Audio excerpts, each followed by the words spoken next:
E aí pessoal, tudo bem? Hoje a gente vai falar de um assunto que eu acho que é bastante relevante, tá? Na verdade a gente vai falar de maneira bem pontual. A nossa aula hoje ela vai ser pontuada em alguns pontos que eu acho que são chaves no nosso objeto de estudo, que é a dependência química.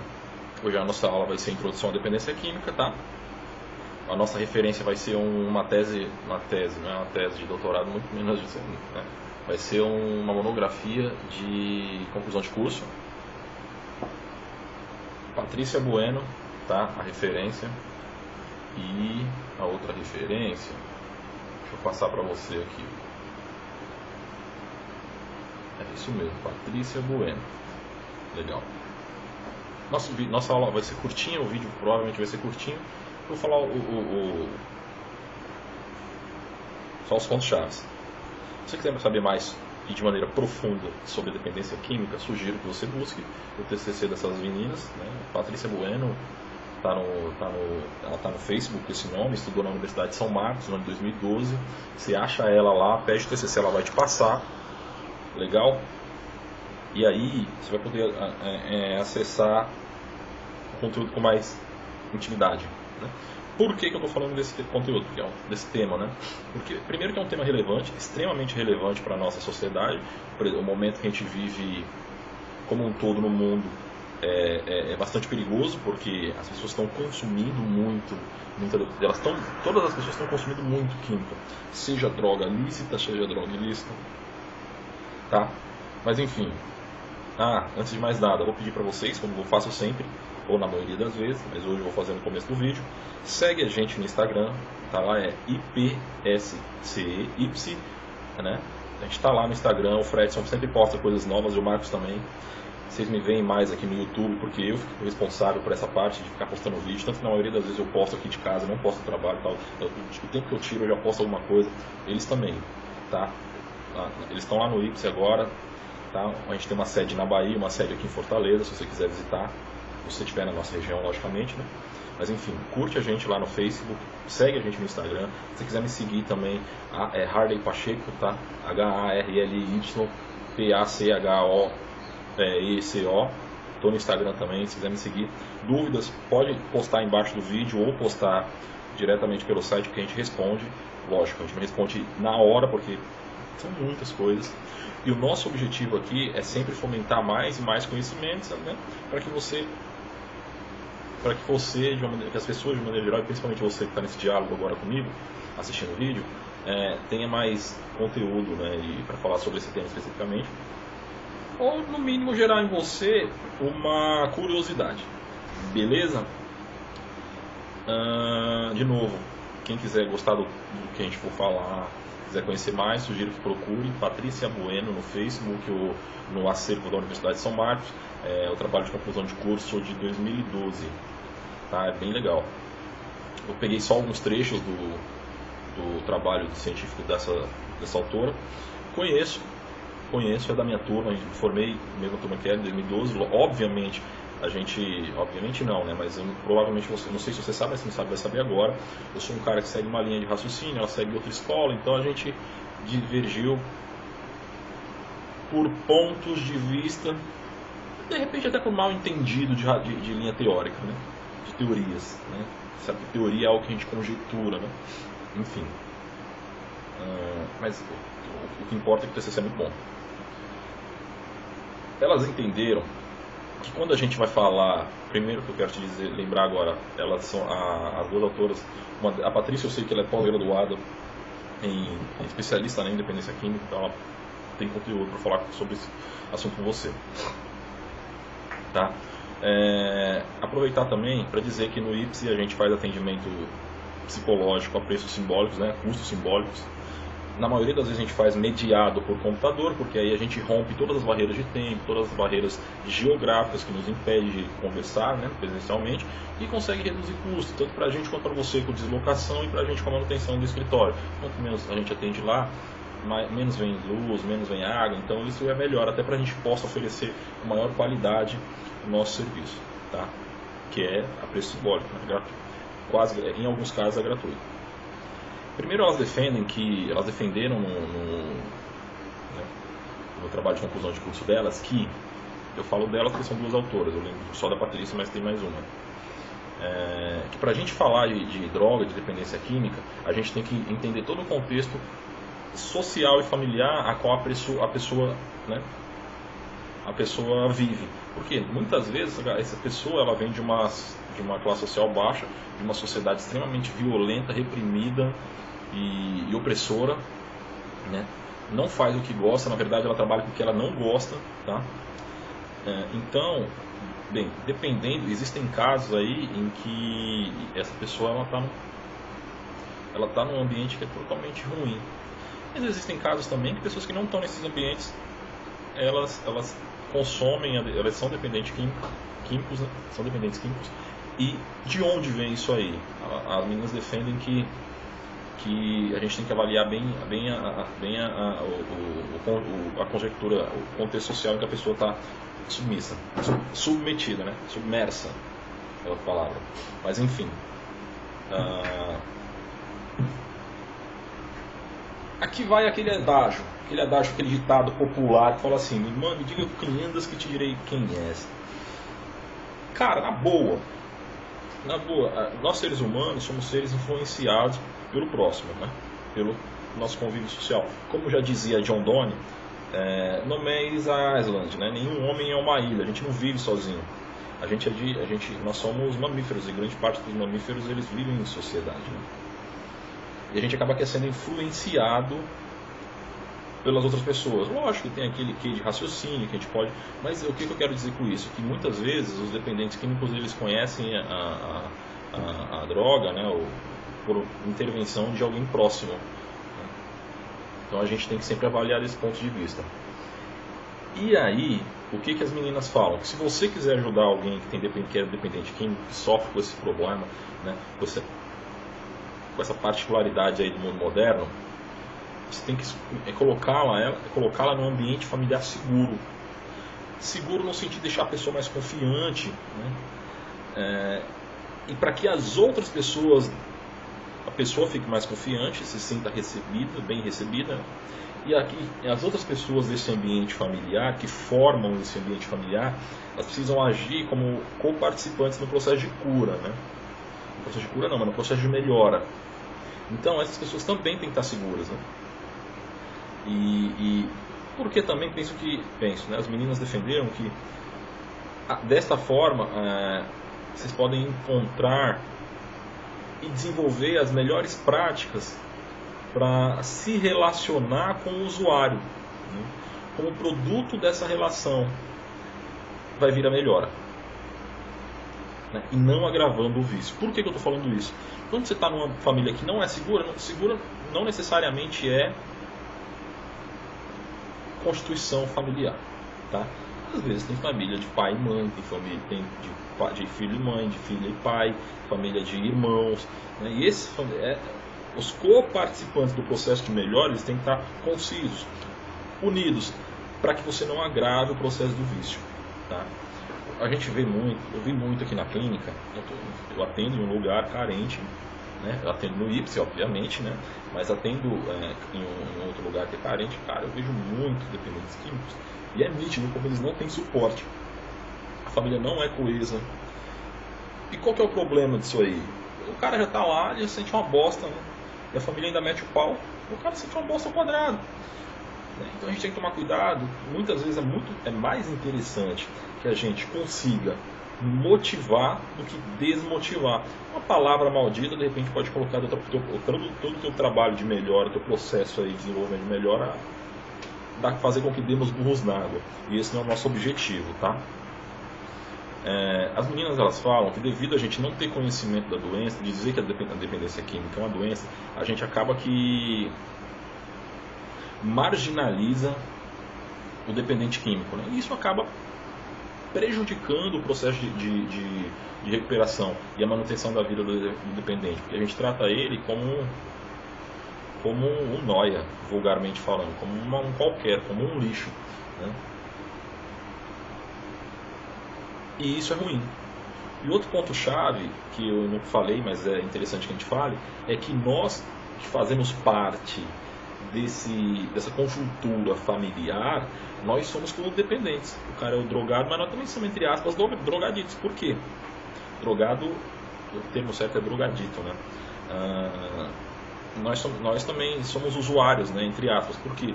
Porque tudo que esse sujeito faz reflete na família de uma maneira geral. O pai se preocupa, o irmão se preocupa, a mãe se preocupa. Pô, será que vão matar ele? Será que ele está devendo para o traficante? Ou seja, um usuário de drogas, ele leva a família inteira de uma maneira correlata, e aí acaba que você tem um usuário que consome efetivamente, mas você tem lá uma família que é vítima e é forçada a se drogar, entre aspas, né, de maneira forçosa.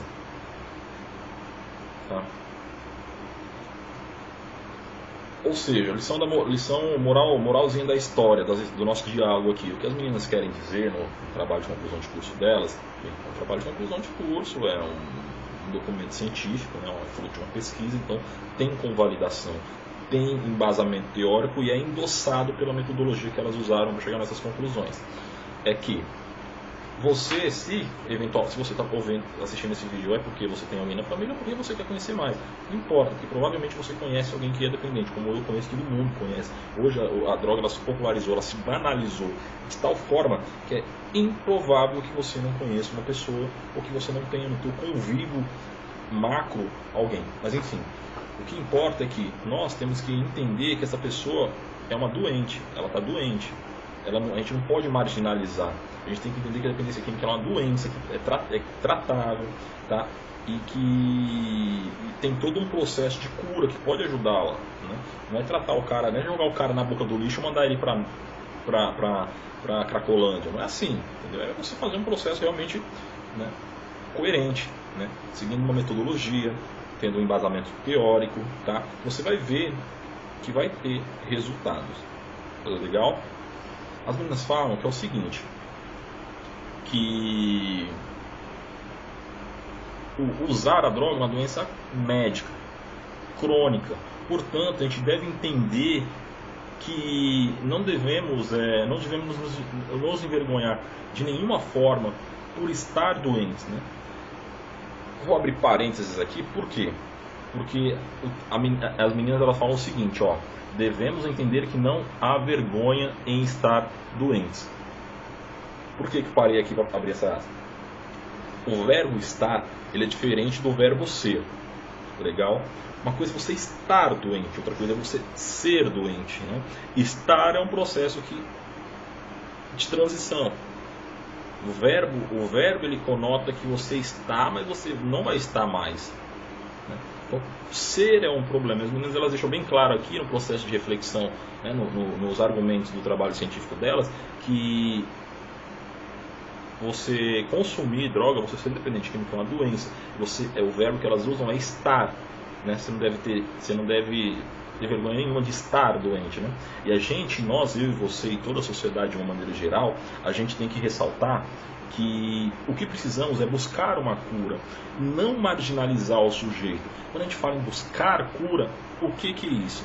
Buscar cura não é só levar o sujeito para a igreja, não é só levar o sujeito para se divertir, não é só fornecer mais droga, que tem gente que acha que tem que ir tirando aos poucos a quantidade de entorpecente. Mas enfim, quando a gente fala em buscar uma cura, é você necessariamente tentar conscientizar, levar o cara no psicólogo, né?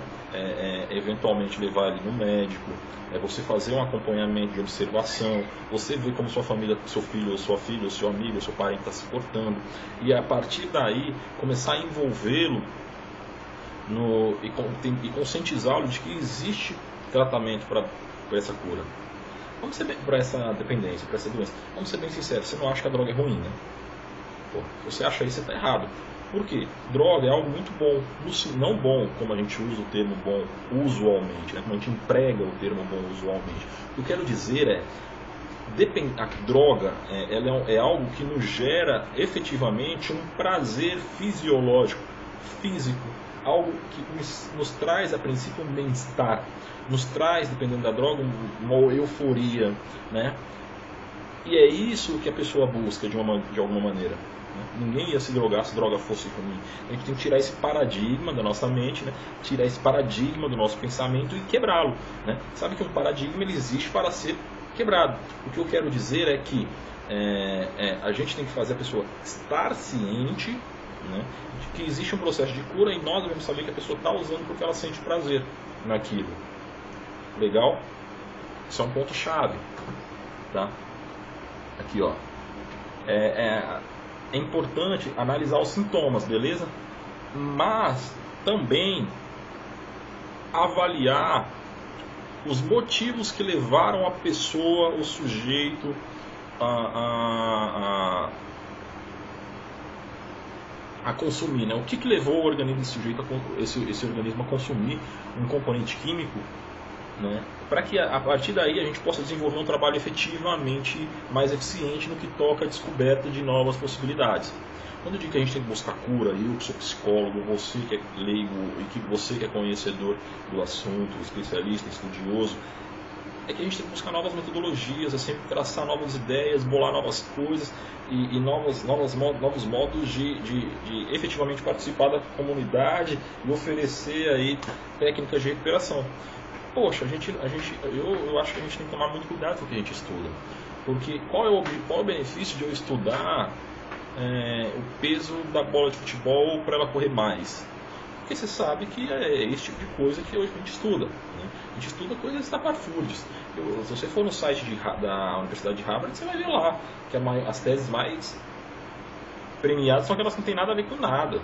Então, assim, nada a ver com nada no sentido, obviamente, de uma cura, de uma doença, né? De um trabalho de ressocialização. Legal?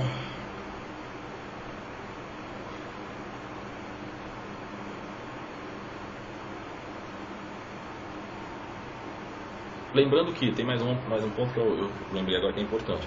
Por que a gente precisa, né, curar o dependente químico? Por ele?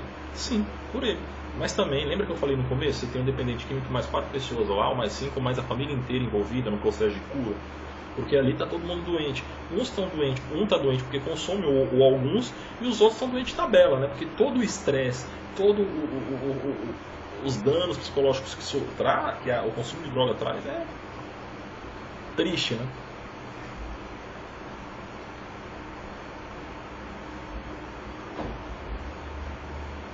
As meninas argumentaram no trabalho de conclusão de curso delas que o usuário precisa de ajuda de profissionais, a gente estava falando, né? Mas não apenas do profissional, a família aí ela aparece como codependente, a gente também já falou, né? E também precisa de ajuda, né? Porque ela sofre demasiadamente com os dramas, os problemas causados pela droga.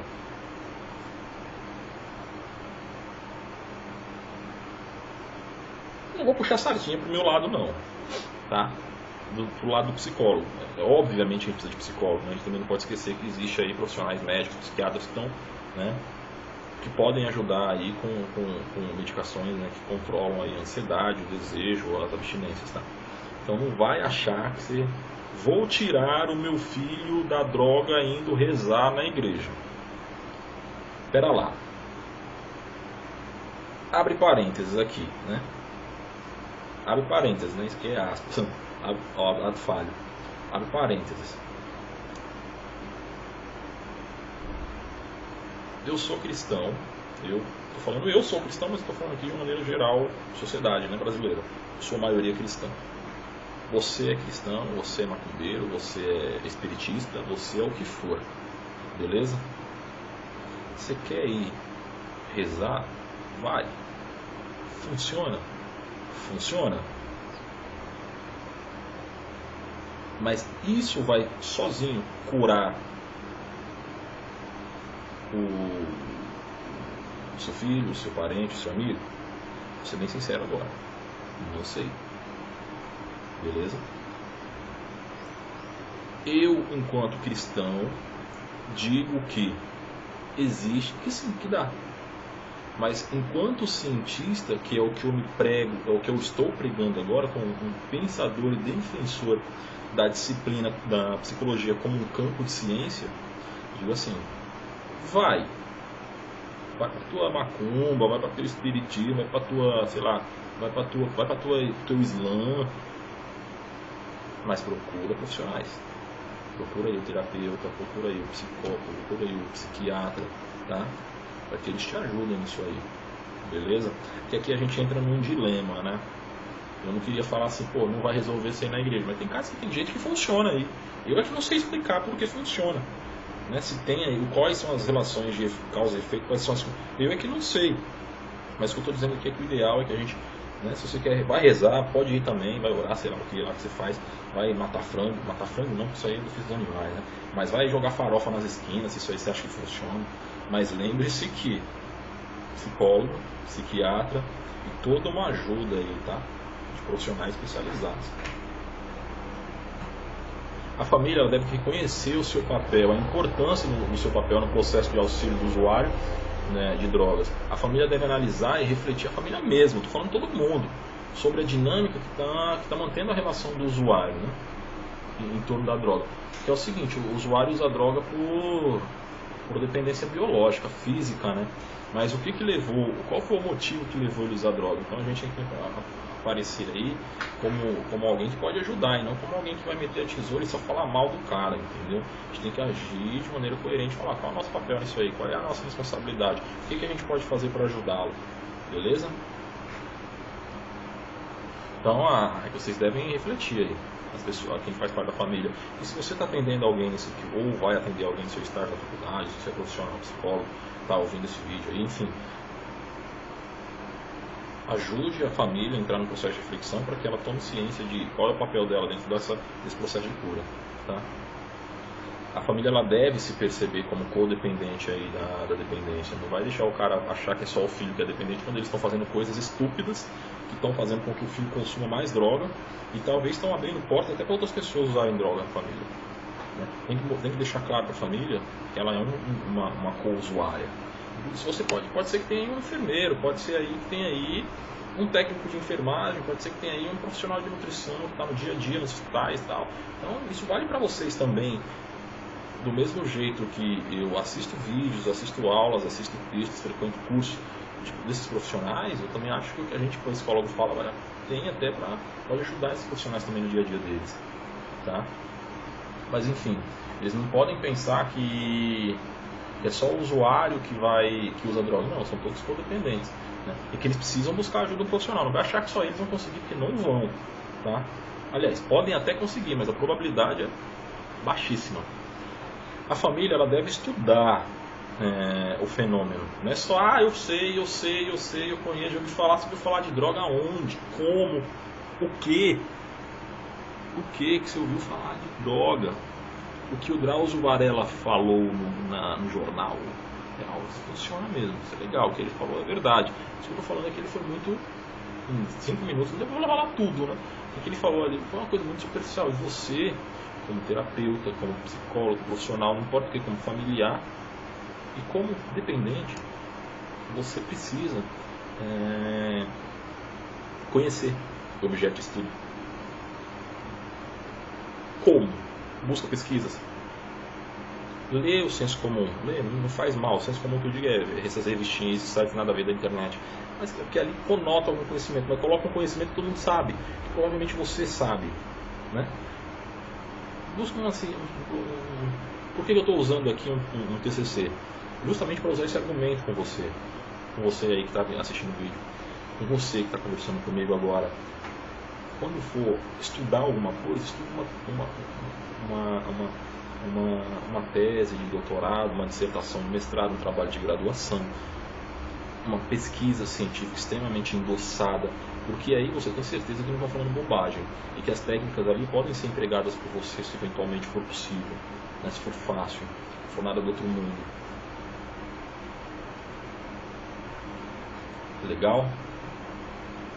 Bem,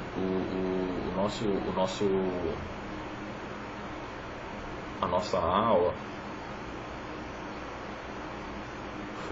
é basicamente isso, tá? Ela é basicamente isso aí. Acho que não tem muito, inclusive, pra gente falar. Deixa eu ver se tem mais alguma coisa importante aqui. Lógico que eu estou seguindo um roteiro que eu montei antes de te apresentar isso, né? Não ia chegar aqui e falar um negócio sem antes ler um roteiro e me organizar, né? Para o vídeo não ficar longo, cheio de coisa que não tem nada a ver, que não importa. Tô achando até que o vídeo hoje ficou pequeno, a nossa aula hoje ficou pequena. É isso mesmo, tá, pessoal? Acho que o tema ele permite que a gente seja assim. Enfim, espero que vocês tenham gostado, espero que vocês tenham, se vocês tiverem, espero que tenham surgido dúvidas, né? Porque se não tem dúvidas, tem dívidas. Como dizia um professor meu, tente se explicar, porque se você não conseguir explicar para si mesmo ou para outras pessoas, porque você não entendeu, se você não entendeu, volta o vídeo e assiste de novo. Beleza? Assista várias vezes, vai em busca de conhecimento, procura cada vez mais conteúdo, porque isso é um assunto grave e que a gente tem muito na nossa sociedade. Aproveitar para agradecer a você por ter conversado comigo, pelo menos você aí e eu, entrando num diálogo, a gente não se conhece fisicamente, mas a gente está conversando. Se sempre isso que a gente está fazendo agora acontece quando você lê um livro, quando você assiste televisão. A televisão nasceu com o objetivo de fazer o que a gente está fazendo agora. Quando você lê um livro, quando você assiste um vídeo nosso, uma aula, é justamente isso aqui. O autor, que no caso sou eu quem falo, né? Entrando num processo de comunicação, de diálogo com você que está assistindo, e juntos a gente monte um raciocínio com perguntas e respostas. Por isso é que eu acho que é interessante, se você tiver alguma dúvida, posta aí embaixo que eu vou responder. Se eu não conseguir responder, eu vou pedir para a Patrícia, que ela é especialista no assunto, falar sobre, vir aí, preencher, responder. Se for o caso, a gente pede aí para as meninas fazerem um vídeo e gravarem aqui junto com o nosso, aqui do Ipsi. Eu até tentei, mas as meninas são extremamente ocupadas, tá? Ocupadas porque elas trabalham demais. O sistema de saúde no Brasil hoje é lotado. Também é o que a sociedade gera, né? Pessoas doidas, no bom sentido. Tá certo que tem um bom sentido para isso, eu usei o melhor. Mas enfim, quero deixar o canal aberto de comunicação, tanto o meu, harleypacheco.pacheco@ipsi.com.br. Prefiro, eu já tenho tanto e-mail lá, prefiro que você poste aí embaixo do vídeo, que você compartilhe a sua dúvida com outras pessoas, tá? Mas não, tenho vergonha, não quero postar, pode mandar lá, entra no site www.ipsi.com.br, manda a resposta, manda a dúvida que a gente responde, tá? Segue a gente no Instagram, segue a gente no Facebook e tá vendo essas propagandinhas que estão passando aqui embaixo? Clica nelas, não precisa comprar nada, mas clica. Por quê? A gente tem que viver de alguma maneira, né? Eu não estou te enganando. Assim, a gente precisa subsidiar a instituição, a conta de luz, conta de água, e até os nossos vídeos, o tempo que a gente passa aqui, né? Alguém tem que pagar essa conta. Quem vai pagar? A gente mesmo, não é você não. A gente precisa que você dê um clique aí no botãozinho, abra a página, olha aí se alguma coisa te interessa. Se alguma coisa te interessar, compra. Se não interessar, só abre a página e pronto mesmo. Tá vendo esse negocinho aqui? Se você entrar nessa guia, também tem os botãozinhos pra você clicar lá. Clica naquelas olhadas lá, só pra naquela